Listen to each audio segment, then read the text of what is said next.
పోటీ మనం ఒకరికొకరు ఎక్కడమ్మా పోటీ? నాకు నా మనసులో మహారాజు పోస్టర్ వాల్యూ బాలయ్య బాబు అంటే అది, వెంకీ బాబు అంటే ఐదు. నేను చూస్తుంటే మన సడన్గా మన స్టార్టింగ్ డేస్ గుర్తుకొస్తున్నాయి. అప్పుడు చెన్నైలో ఒక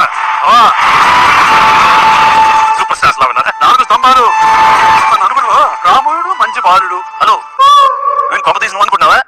ఏమైనా భయపెట్టిస్తే చాలా మంది పిల్లలు మనం హత్య చేస్తాం. బట్ మీరు హత్య చేస్తాం ఒక తెలియని ఆనందం. My wonderful daughters Ashrita, Abhya and Bhavana. ఇప్పుడు మీ పెద్దోడు కొత్త డామినేటింగ్ కదా. ఇంత అందంగా ఉంది కూడా ప్రొడ్యూసర్ ఎందుకయ్యో? తమ్ముడు కోసం